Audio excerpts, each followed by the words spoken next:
So if you're in New Zealand right now, nasa New Zealand na kayo working as a nurse and caregiver, since yun yung ating kinall out for tonight, nurses and caregivers, okay?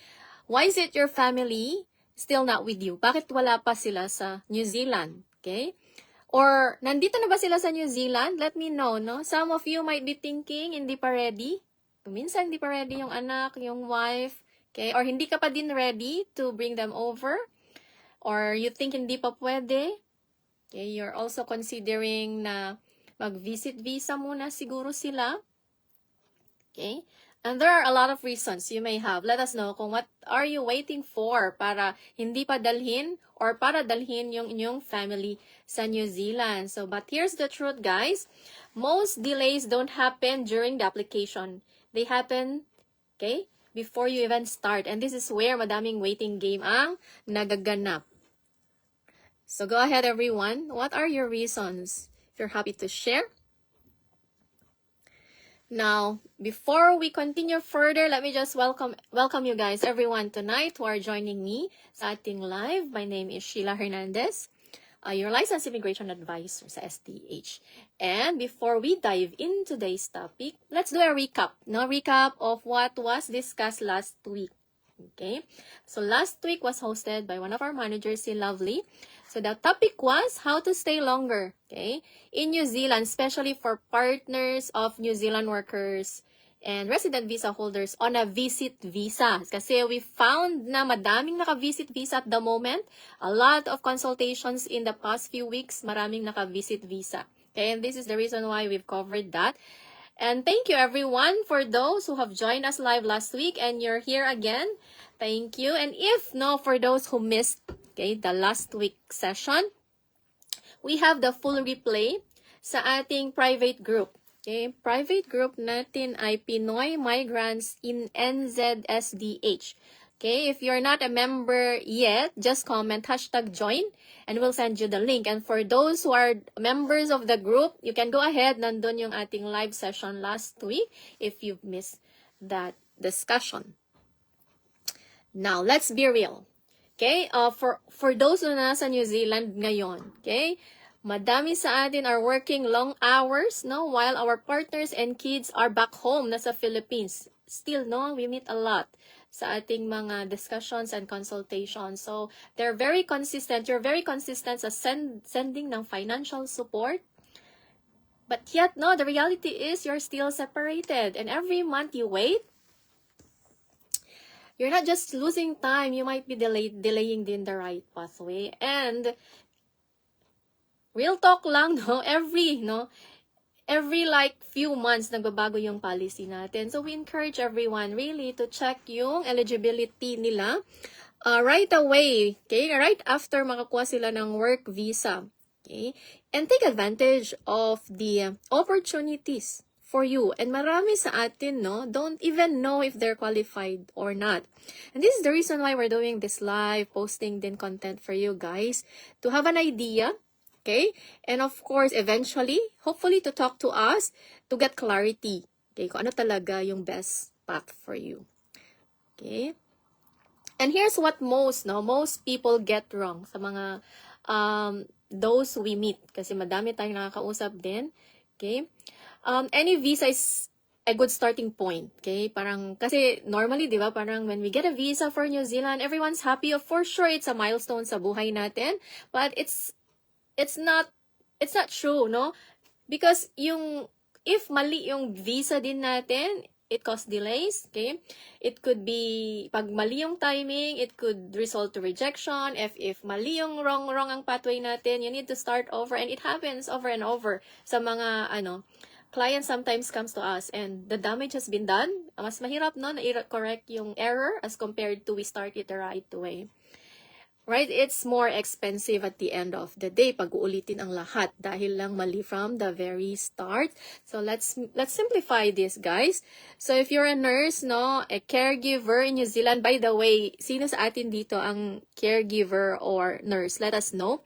And if not, let us know din kung anong occupation nyo kasi we decide, no, what we tackle or discuss sa live depending kung ano yung what we're getting from this live session. So please comment yung mga occupations natin. So, we would consider sa mga susunod na sessions, no? If we see na madaming chef, okay? Normally, madami tayong chef na nagjo-join, madami din tayong tradies. Let us know kung ano yung ating mga occupations, no? So, alam natin kung sino yung mga active sa ating mga live sessions. Again, going back to what are the factors ba, okay, for family pathway that could affect factors that could affect yung eligibility. Of course, yung ating work visa, I think clear naman yun for everyone, whether work visa ba or resident visa. And of course, yung relationship ninyo, we have a lot, no? Daming klase ng relationship, you guys. So we process every week mga partnership visa, all sorts of relationship, no? From long distance relationship, living together, married, de facto, separated, ano pa ba, same gender relationship, ang daming klase ng relationship, we tackle all of them sa mga visa natin. So, nothing new basically, no, sa mga klase ng relationship. Many feel na very complicated ang relationship nila, but to be honest, no, this is where mas importante sa inyo to get clarity if you feel na magulo yung relasyon ninyo. Okay? As mentioned, we specialize with families and relationships visa. That's what we mostly do, although madamin din tayong mga residence applications. And of course, kung ano ba yung current visa. For some, no, madami ngayon ang naka-visit visa. That's what we notice sa mga consults natin. Nandito kayo on a visit visa. There are some of you naman na nagtatagal kasi they couldn't decide kung ano ba talaga yung a-applyan. Partnership ba? Visit visa ba? Okay? Residence ba? No? Didiretso na ba kayo sa residence kung by pathway, especially na nasa for the occupations ng nurses, no, and caregivers, no? So, iba-iba yung sitwasyon, iba-iba din yung pathway. Again, depende din kung ano yung priority. So, there's really no one size fits all. There are cases where we have consults, no, na they just wanted din to get yung perspective namin kung tama ba yung decisions nila na hindi mo na isama or isasama na ba nila ang kanilang partners or yung mga children nila. What's the implication kung isasama, hindi sasama? Mga ganun na questions. We discussed that during the consultation one-on-one. Now, I think for this discussion, it is essential din to understand kung sino-sino ba talaga yung pwedeng mag-support, no, ng work visa.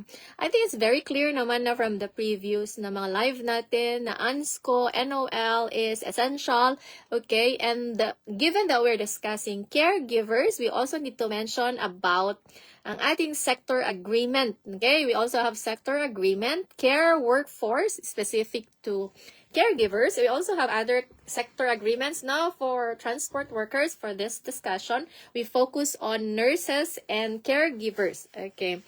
So, for those who have joined me last month, we've discussed about ANSCO. Okay.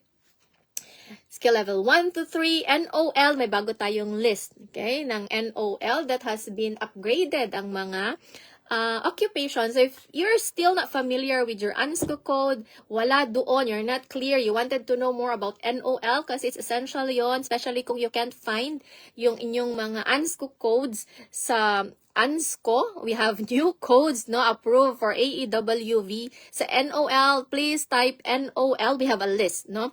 We're giving away list for those, no, na who has been scrolling yung ating Facebook page. Meron doon list ng mga NOL natin kasi that means na upgraded ang inyong skill level to 3, 2, or 1. And that means, no, more opportunities for you guys kung level 4 kayo or level 5. Now, going back sa caregiver,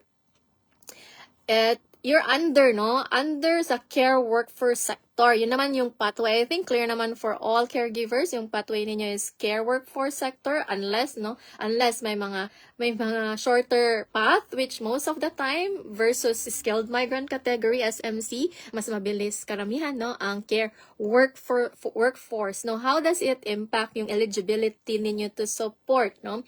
Unlike for ating ibang occupations, essential yung ANSCO skill level 1, 3 or NOL recognized, no, AEWV recognized 1 to 3.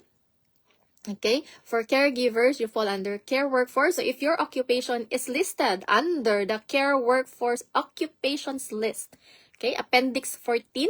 Okay, may listahan din tayo. You can just search that or you could message us for the list. So, if kasama ang inyong occupation sa listahan, which most of the caregivers ay kasama naman sa list, and you are paid, no, or you meet yung acceptable employment. Okay, very clear tayo doon. Acceptable employment under care workforce sector.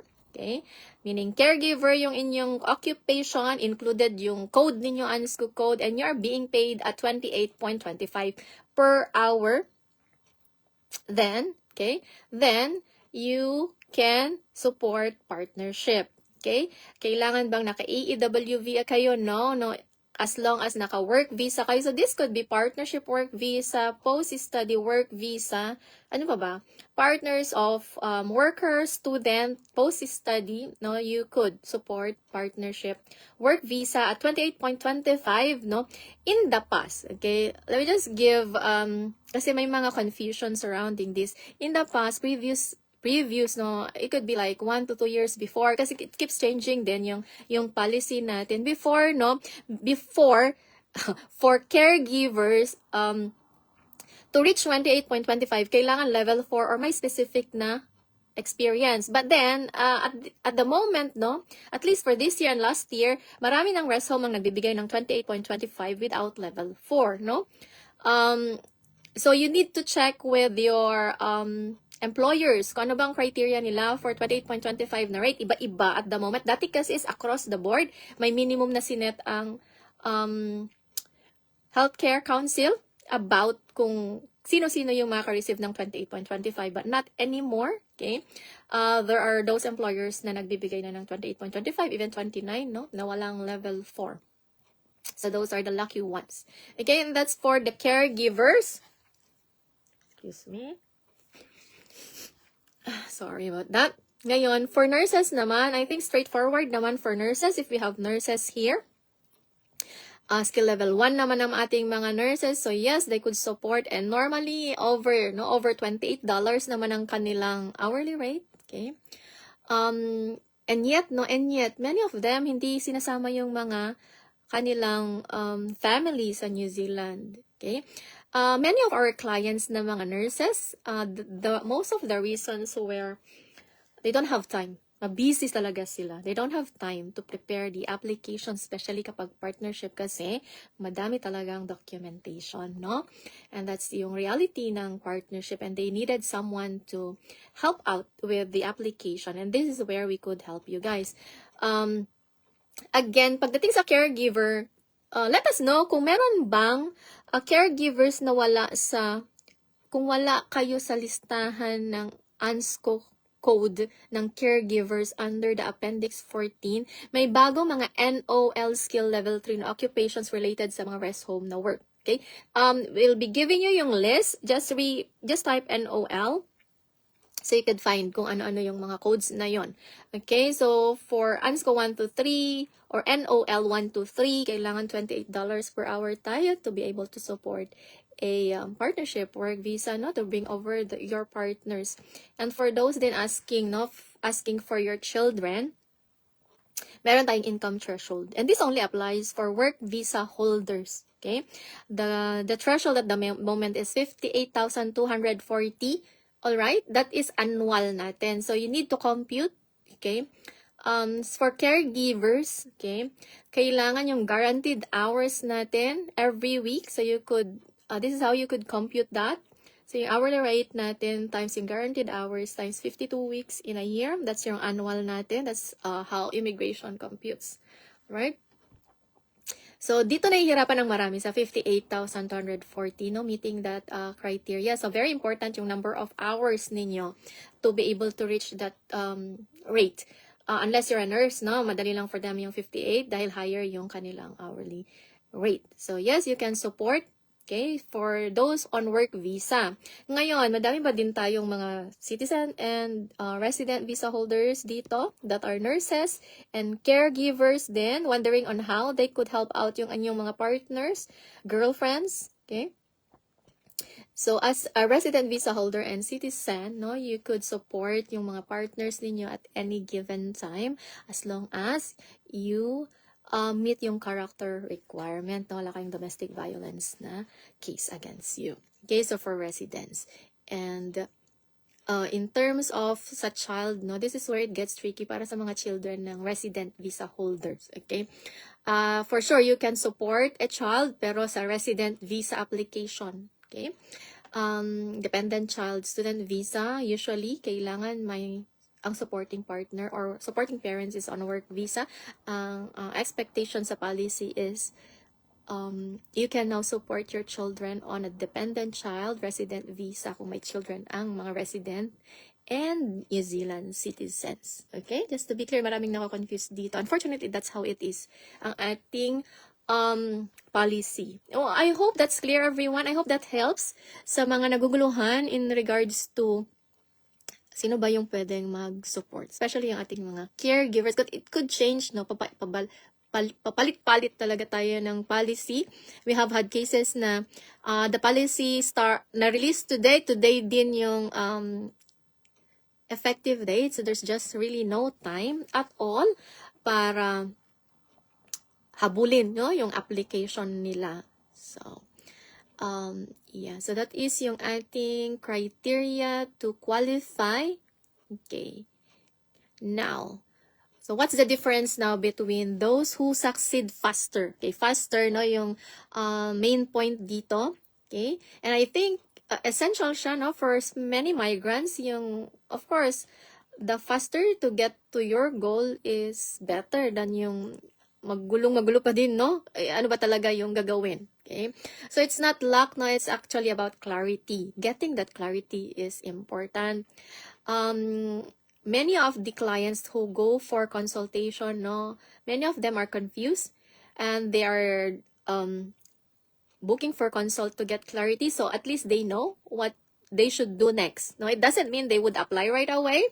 So you don't need na to make that decision, no. Ngayon na mag-apply for many, no, they just wanted to clarify kung tama ba yung understanding nila kasi kung minsan nakakalito kung ano yung sinabi ng isa. And reality is, it could be true before yung nangyari sa isa. It may not be true now kasi madami ng changes sa policy. So, instead of guessing, get a clean plan, no, to understand what visa ba talaga yung best, no, option for specific to your situation and what to prepare, when to apply, ano yung timing, no? Especially yung timing because that changes everything sometimes. Sometimes natapos na yung eligibility, especially for children, not just to mention yung cutoff ng children natin for dependent child student visa ay 19 and ang atin namang resident visa ay 25. Okay, before 25, dapat nakapag-apply na ng dependent child ang ating mga anak. Okay. So if you're watching this and you're thinking, I'm not sure what to do next, no, I don't want to make the wrong move, okay, then don't guess, okay? Because one wrong step can cost you time, money, and delays. And that's why we are here, no? We offer a one-on-one consultation with a licensed immigration advisor like me. Okay, and in this session, we discuss, no, yung situation ninyo. Okay, this is like conversation lang to have a clear, no, understanding on your options. Okay, what's the best pathway for you guys?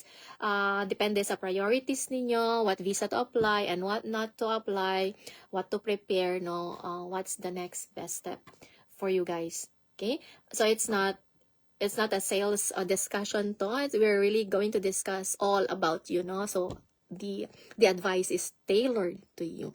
So that's the purpose ng ating consultation, and that's the reason why we do it one-on-one kasi nga not everyone has the same, no, same case. Okay, there's always distinct na difference ng bawat cases natin. Alright, so I think I've covered na yung ating topic for tonight. Okay, so let's now check yung ating mga comments, questions. We're going to answer some questions now. Let me just scroll yung ating comment sections. I hope may mga questions tayo dito. Okay. Alright. Let's see.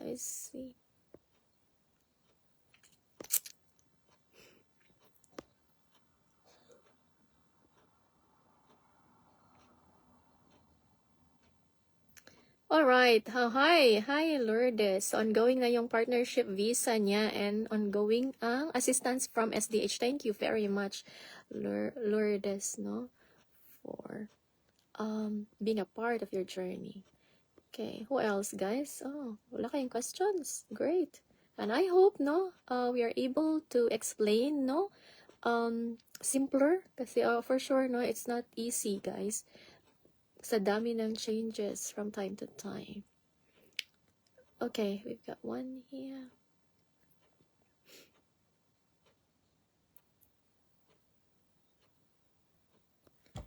Okay, from Paul. Hi, Paul. Tier. Okay, this is different, no? Kasi ang question niya is kung may pag-asa maging resident. Level 4 qualification, BCITO certificate. BCITO certificate is tradies, right, Paul? Yeah, let's do another session with you guys kasi it's a bit different yung eligibility ng ating mga tradies. Okay, let's see. Other questions related sa ating relationships or ating caregivers or nurses. Okay, si Glesen. Hi, Glesen. Student visa, do you offer student loan? No, we don't, no. We process student visa, ba wala tayong loan for students. Right. Ang ating questions. Come on, guys. Where are your questions? Okay, in terms of partner, no, what is considered ba na partner? Alright, so married ba or partner just living together? That's a good question, no? So you always mention partnership. So based on immigration, no? So you are considered partner if you are married, one, you're in a de facto relationship. Okay?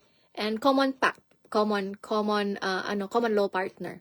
So meaning pag de facto it's live in. So yes, no, yung answer dyan is yes. Okay, so kapag nag-live together na kayo, then yes, you're considered na partner. You're not required to be married, but it just makes it stronger kapag married, but it's not required, no? Maraming nagpapakasal just for immigration, it's not required, no? But of course, kung ang purpose na ng pagpapakasal is because you feel na you need that or hindi dahil sa immigration lang, okay? For immigration, mas importante na you prove yung relationship ninyo that it's genuine, that you live together, okay? And it's enduring, okay? May intention to a long-term relationship. That's what we're looking for partnership. All right. So I think yun na siya. Okay, let's get another. This is yung last one from Bea.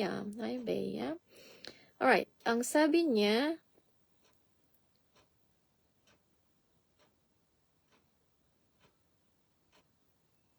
alright. Regarding sa partner, naka-GVV, alright, naka-GVV si partner, flight na niya sa Saturday, and may I know kung ano dapat i-prepare na requirement? First travel niya. I think yung question ni Bea is about sa border officer to, no? Sa immigration. Okay. So, whatever you prepared sa inyong application, then I would suggest to prepare kasi na-assess na kayo ng Immigration New Zealand. So, most likely, whatever they will ask would be the same or part of the assessment ng Immigration New Zealand. So, that's what you usually recommend. No? Bring over whatever you have submitted sa immigration para madaling sumagot, whatever that is, yung questions nila. Okay. Again, no, nakadepende din sa tawag dito, sa case officer. But most likely, no, depende sa purpose din ng visa. So, it's visit visa, they will be asking yung purpose niya. So, I think that's it, everyone. And for those, no, na who were not able to start yung ating live, hindi naka-start ng live kasi may nagtatanong ng topic for today. It's about bringing family for nurses and caregivers. But no, if you're not a caregiver or nurse, just comment din kung ang inyong occupation and we'll be happy to discuss yung ating occupation sa mga susunod na live natin. So I think that's it for tonight, everyone. Hold on, let me just check if meron ba tayong na-miss out sa ating discussion. Yes, we have, no? Alright. Now, for those whose goal is to bring yung family dito sa New Zealand, they wanted to stop yung guesswork and you want to move forward with better understanding kung ano talaga yung best step for you guys. Then, okay, just comment plan and we'll be in touch. Okay? Message lang tayo ng plan. Okay? And we'll be contacting you, everyone. Okay? And because at the end of the day, this is not just about visas, no? The goal is to be reunited with family. I think yun naman yung pinaka-goal ng everyone. Well, at least that was yung goal namin when we came to New Zealand. To be, no? To be together with our loved ones. To be with family. And the sooner you do that, no, the better it is for the family, especially sa mga my children. Okay? So again, everyone, thank you so much for spending your time with us or with me tonight, and we appreciate you being here. Okay? So we do this live every Thursday. Okay? So maraming salamat again for joining us. Take care, everyone, and we'll see you again in our next live. Okay? Magandang gabi again sa lahat na imbang rabii. Kadatay amin, kaka Ilian. Bye-bye. Message us now to book your consultation.